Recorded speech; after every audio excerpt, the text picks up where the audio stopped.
அனைத்து நண்பர்களுக்கும் இனிய காலை வணக்கம். நான் உங்கள் ஏடிஎஸ்பி ஆட்டோ டிரைவர் சமூக போராளி பாண்டித்துறை. இந்த பதிவு யாருக்காக பார்த்தீங்கன்னா, ஒரு சில எச்ச மீடியாக்களுக்கும் எச்ச யூடியூபர்களுக்கும் 13 வருஷமாக ஒருத்தனுக்கு சம்பள உயர்வு இல்லை. இதை பற்றி கேள்வி கேட்க எந்த மீடியாக்காரனும், ஒரு சில எச்ச மீடியாக்காரர்களுக்கும் ஒரு சில எச்ச யூடியூபர்களுக்கும் துப்பு இல்லை.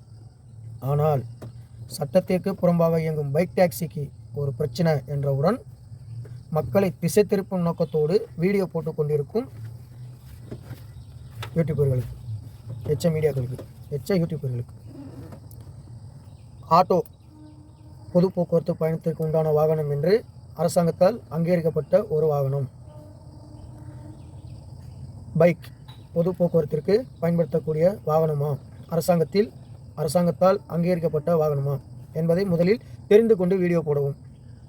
மக்களை திசை திருப்புறதுக்கு உங்களோட பேச்சு திறமையால், உங்களோட ஒரு சில புத்திசாலித்தனம் மக்களை திசை திருப்பலாம். ஆனால் அதுக்கு பின்னாடி உள்ள பிரச்சனைகள்லாம் யார் சமாளிக்கக்கூடிய பிரச்சனையா என்னன்றதை என்னைக்காவது நீங்களாம் எடுத்து சொல்லியிருக்கிறீங்களா? அதே போல் இன்னொரு பிரச்சனை, ஆட்டோக்காரன் அதிகமாக கேட்குறான் அப்படின்றீங்க. ஏங்க, நாங்களும் மனுஷங்க தான். அன்றைக்கி பெட்ரோல் விலை 45 ரூபா விற்றுச்சு, கிலோமீட்டருக்கு 12 ரூபா கொடுத்தாங்க. இன்றைக்கி 100 ரூபா விற்கிது. கேஸு அன்றைக்கி 39 ரூபாலேருந்து 50 ரூபா கிலோ இருந்துச்சு. இன்றைக்கி சிஎன்சி 89 ரூபா, எல்பிஜி 68 ரூபா. அது இல்லாமல் வீட்டு வாடகை, அது இல்லாமல் வண்டி இன்சூரன்ஸு, எஃப்சி, பெர்மிட்டு, அது இது லொட்டு லொசுக்கு அப்படி இப்படின்னு வண்டிக்கு மட்டுமே வருஷத்துக்கு 1 லட்சம் ரூபாய்க்கிட்ட செலவாகுது. சரிங்களா? அரசாங்கம் இதை சரியான முறையில் அமல்படுத்தி இருந்தால் நாங்கள் ஏன் அதிகமாக கேட்க போகிறோம்? ரெண்டாவது, அதிகமாக கேட்குறேன்னு கேட்குறீங்க. அதிகமாக கேட்குறது எல்லாரும் கிடையாது. அவங்கள பிடிச்சி பார்த்தீங்கன்னா, உண்மை தன்மையை விசாரித்து பார்த்தீங்கன்னா, அவங்க உண்மையான ஆட்டோ ஓட்டுநர்களாகவே இருக்க வாய்ப்பு இல்லை. ஒரு அரசாங்கத்துக்கு ஆள் சேர்க்கக்கூடிய நபராகவும், கட்சிக்கு நிதி வசூலிக்கக்கூடிய நபராகவும் இருப்பார்களே தவிர, குடும்ப கஷ்டத்துக்கு வண்டி ஓட்ட ஆட்டோ ஓட்டுநராக இருக்கவே மாட்டாங்க. தலைக்கவசம் அணியவில்லை என்று அபராதம் விதிக்கும் காவல்துறை, மீட்டர் போட்டு ஓட்டவில்லை என்று என்னைக்காவது ஆட்டோ ஓட்டுநர்களுக்கு அபராதம் விதித்திருக்கிறதா? அப்போ தப்பு முழுக்க யார் மேலே? அரசாங்கத்தின் மேலே. இதை தான் முதல்ல நீங்கள் தெளிவுபடுத்தணும். மீட்டர் போட்டு ஓட்ட நாங்கள் ரெடி, மீட்டர் கட்டணத்தை உயர்த்தி அதை நடைமுறைப்படுத்த அரசாங்கம் ரெடியா என்பதை கேட்டு சொல்லுங்கள்.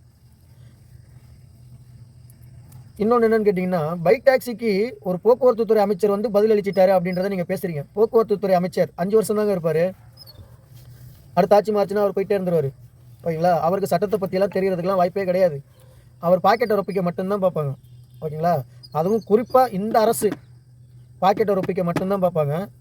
அப்படின்றத அவங்களோட செயல் திட்டங்கள் நடைமுறையிலேருந்தே உங்களுக்கு நல்லா தெரியும். ஓகேங்களா? அவங்க எதை இருக்குதுன்னு சொல்கிறாங்களோ அது இல்லை, எது இல்லைன்னு சொல்கிறாங்களோ அது இருக்குது அப்படின்னு தான் அர்த்தம். விட்டு பார்த்துருந்தாவே கவனிக்கிறவங்களுக்கு அது தெரியும். இதெல்லாம் தெரிஞ்சிக்கக்கூடாதுன்னு சொல்லி தான் மக்களை திசை திருப்பி வச்சுருக்கிறாங்க. கூத்தாடி பின்னாடியும் சூதாடி பின்னாடியும் மக்களை திசை திருப்பி வச்சுருக்கிறாங்க. உண்மையாகவே அந்த எச்ச மீடியாக்கள், எச்ச யூடியூபர்கள் மக்கள் பிரச்சனையை பற்றி பேசுகிறதா இருந்தால், மக்கள் பிரச்சனை எத்தனை இருக்குது, அன்னாடங்காட்சிகளுக்கு உண்டான பிரச்சனை எத்தனை இருக்குது, அதெல்லாம் என்றைக்காவது நீங்கள் எடுத்து பேசியிருக்கிறீங்களா? இல்லை தைரியமாக தான் நீங்கள் கேள்வி கேட்டிருக்கிறீங்களா?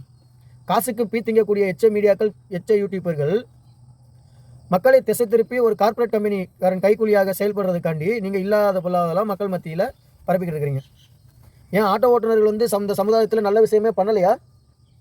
எவனோ ஒருத்தன் பண்ண தப்புக்கு ஒட்டுமொத்தமாக எல்லாரும் பேசுகிறீங்க. அப்படி பார்த்தா எவனோ ஒருத்தன் என்னென்ன தப்பாக பண்ணுறான், அப்போ நீங்கள் எல்லாத்தையும் பேசணும்ல. அப்போ ஒரு பொது சேவை செய்யக்கூடிய நபர்கள் நிறையா பேர் என்னென்னமோ பேசுகிறாங்க, என்னென்னமோ பண்ணியிருக்கிறாங்க. அரசாங்க அதிகாரிகளாக இருக்கட்டும், அரசியல்வாதிகளாக இருக்கட்டும். அப்போ நீங்கள் ஒட்டுமொத்த அரசியல்வாதிகளையும் பேசுங்க, ஒட்டுமொத்த அரசாங்கத்தையும் பேசுங்க. எதுக்கு ஆட்டோ ஓட்டுநர்கள் மட்டும், குறிப்பாக ஆட்டோ ஓட்டுநர்கள் மட்டும் தவறாக பேசி இது பண்ணுறீங்க? அப்போ உங்களோட நோக்கம் பொதுமக்கள் சேவை கிடையாது, பொதுமக்களை திசை திருப்பி கார்ப்பரேட்டிற்கு அடிமையாக்குவது. ஓகேங்களா? இத்தனை வருஷமாக 13 வருஷமாக ஆட்டோ மீட்டர் கட்டணம் உயர்த்தப்படவில்லை. இந்த ஆட்டோ மீட்டர் கட்டணம் உயர்த்தப்பட்டால் பொதுமக்களுக்கு, அதாவது உயர்த்தப்பட்டு அரசாங்கத்தால் நடவடிக்கை எடுக்கப்பட்டு அது அமல்படுத்தப்பட்டால் பொதுமக்களுக்கும் நிறைய பலன் உண்டு என்பதை மூடி மறைக்கிறீங்க. இந்த மீட்டர் கட்டணத்தை உயர்த்தி மீட்டர் கட்டணத்தை அமல்படுத்தாமல் இருந்தால் முழுக்க இது கார்ப்பரேட் காரனுக்கு மட்டும்தான் லாபம். அதனால் கார்ப்பரேட் காரனுக்கு நீங்கள் வேறு மாதிரி வருது பண்ணுறதுனால இந்த இதை வந்து செயல்படுத்த விடாமல் வந்து தடுத்து வச்சுருக்கிறீங்க. அரசாங்க அதிகாரிகள் உத்தரவு போட்டாலும் அதை தடுப்பதற்கு அரசியல்வாதிகள் ரெடியாக இருக்கிறாங்க. ஏன்னா இன்றைக்கி வந்து அரசாங்க அதிகாரிகள் கையில் எந்த ஒரு இதுவுமே கிடையாது.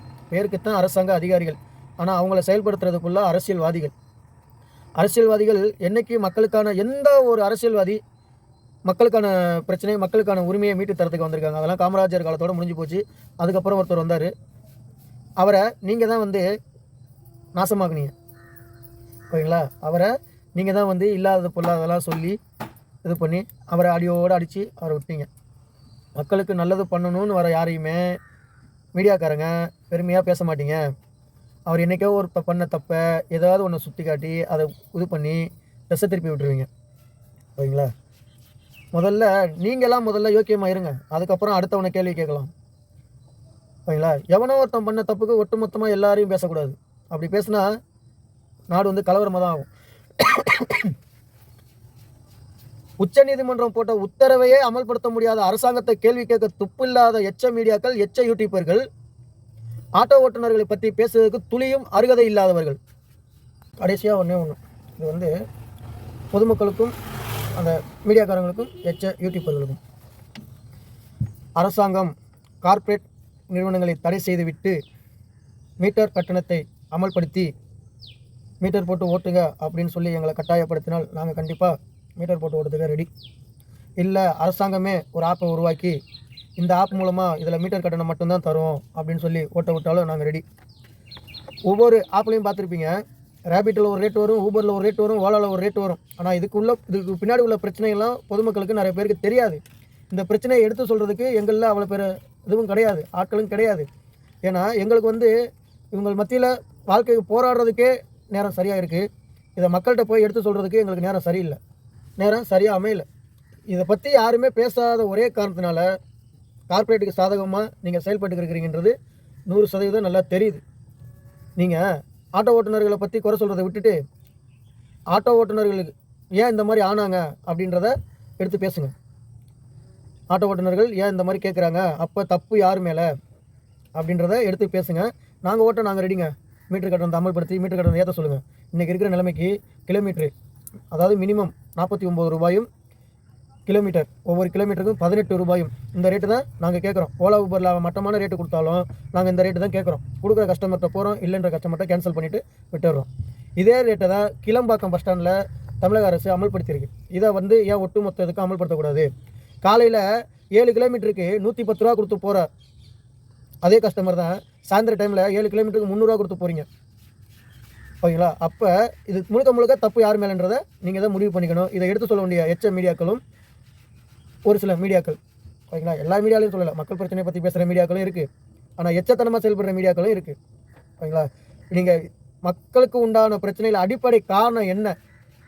இந்த ஆட்டோ ஓட்டுநர்கள் இன்றைய நிலைமைக்கு அதிக அளவு பணம் கேட்குறாங்க அப்படின்னு 10 வருஷத்துக்கு முன்னாடி உள்ள சம்பளத்தை கம்பேர் பண்ணும்போது இன்றைக்கி உள்ள சம்பளத்தை கேட்கும்போது உங்களுக்கு அதிகமாக தான் தெரியும் எதனால் இப்படி கேட்குறாங்க அப்படின்ற அடிப்படை காரணங்கள்லாம் தெரிஞ்சுக்கிட்டு வந்து நீங்கள் வீடியோ போடுங்க, இல்லை கேள்வி கேளுங்க. அந்த அடிப்படை காரணம் கூட தெரியாமல் நீங்கள் வந்து வீடியோ போடுறதும் கேள்வி கேட்குறதும் எந்த விதத்துலையுமே நியாயம் கிடையாது. அதே மாதிரி இன்னொன்று விஷயம் வந்து இது வந்து ஆட்டோ ஓட்டும் தோழர்களுக்கு, நீங்கள் எத்தனையோ வீடியோ வந்து கூத்தாடிகள் பண்ணுற வீடியோ, சூதாடிகள் பண்ணுற வீடியோ, இது உங்களுக்கு சப்போர்ட் பண்ணி உங்களோட வாழ்வாதாரத்தை நீங்களே அழிச்சிக்கிட்டீங்க. நம்மளை பற்றி பேசுகிறதுக்கு யாரும் கிடையாது. நம்மளோட உரிமையை நம்ம தான் கேட்கணும். ஓகேங்களா? நம்ம அவ்வளோ பெரிய ஆளும் கிடையாது. இப்போ எத்தனையோ ஆப்ஷன் இருக்குது, ஃபேஸ்புக்கு, இன்ஸ்டாகிராம், ட்விட்டரு, என்னென்னமோ இருக்குது. அதில் போய்ட்டு உங்களோட ஆதங்கத்தை கொட்டி தீருங்க. நீங்கள் முதல்ல பேச ஆரம்பிங்க, வெளியில் வந்து பேசுங்க. அப்போ தான் மக்களுக்கு தெரியும். நம்ம பேச மாட்டேங்கிறான்னு சொல்லி நம்ம உள்ளுக்குள்ளேயே புளி இருக்கிறத விட நல்லதோ கெட்டதோ தைரியமாக வந்து வெளில பேசுங்க. அப்போ தான் வந்து இது மக்களுக்கு தெரியும். அப்போ இவ்வளோ பிரச்சனைலாம் இருக்கா அப்படின்றது மக்களுக்கு புரியும். அதனால் அனைத்து நண்பர்களும் தங்களால் முடிந்த இதை வந்து கருத்தாவோ இல்லை கட்டளையாவோ இல்லை ஏதாவோ ஒன்றை வந்து வெளியில் வந்து சொல்லி உங்களோட ஐடியிலேருந்து வெளில வந்து சொல்லுங்கள். ஃபேஸ்புக்கு, இன்ஸ்டாகிராம், யூடியூப்பு இது மாதிரி இதில் வந்து வெளில வந்து சொன்னீங்கன்னா தான் உங்களோட வாழ்வாதாரம் மேம்படும். இல்லைன்னு வச்சிங்களேன், நமக்கு உண்டான உரிமையை அடுத்த வாங்கி தருவான்னு சொல்லி காத்துக்கிட்டு இருக்காதிங்க. நமக்கான உரிமையை அடுத்தவன் என்றைக்குமே வாங்கி தர மாட்டான். நமக்கான உரிமையை நம்ம தான் கேட்டு வாங்கணும். நமக்கான உரிமையை நம்ம தான் போராடி வாங்கணும்.